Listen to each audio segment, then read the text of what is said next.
Hey everybody, I'm Russ, and this is the 80s are Russ.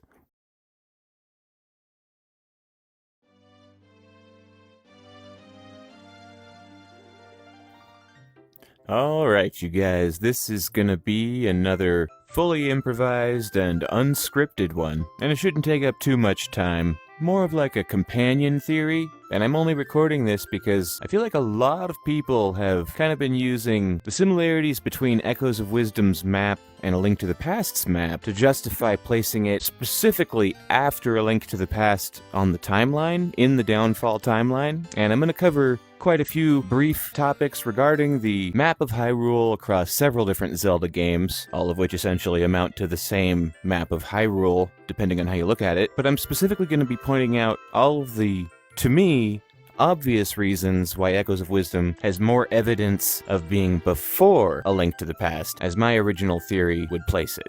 By the way, if you haven't seen that particular video, feel free to check it out. But back to the map-related theories that I'm covering in this video.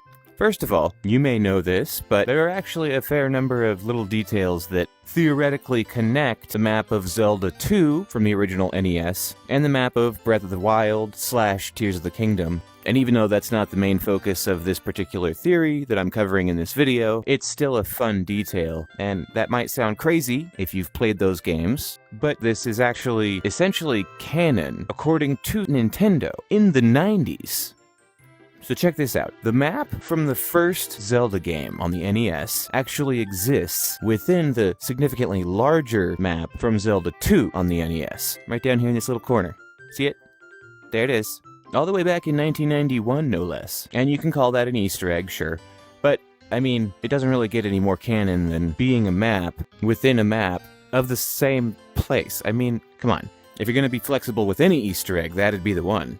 And then we have the additional fact that the A Link to the Past map lines up with part of the same general area as the first NES Zelda map, just extending in a slightly different direction than the Zelda 2 map, kind of just expanding the overall view. I even found this nice Zelda 1 map with A Link to the Past's graphical style. Thought that was pretty slick. Kind of helps you visualize the lineup a little more easily. But anyway, the point of all this is the fact that, according to this, we have a Death Mountain that is in a severely eruptive state throughout this period of history. Now, in Echoes of Wisdom, this same mountain region is referred to as Lanayru Mountain.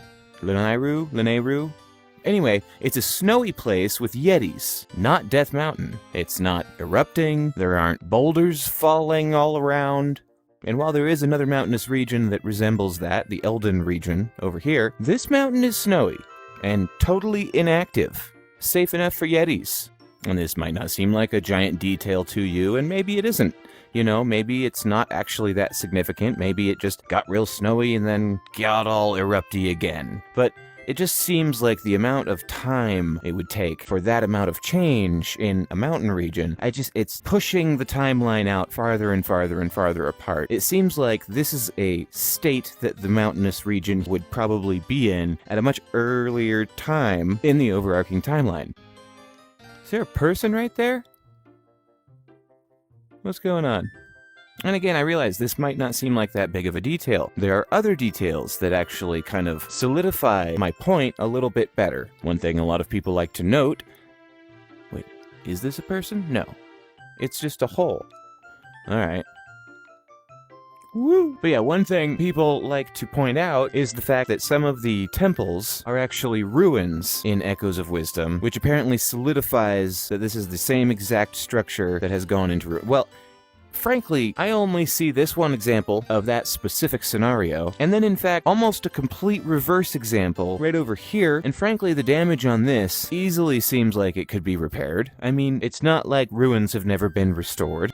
I also think that the location of Kakariko Village is different enough to be worth pointing out, apparently having shifted somewhat, and it seems a little bit odd to me that if Echoes of Wisdom takes place after A Link to the Past, all of the residents would have moved so much closer to a, active volcano. Plus, there's ruins here, which, I mean, some might say are the ruins of the previous Kakariko Village, of course, but they're clearly not.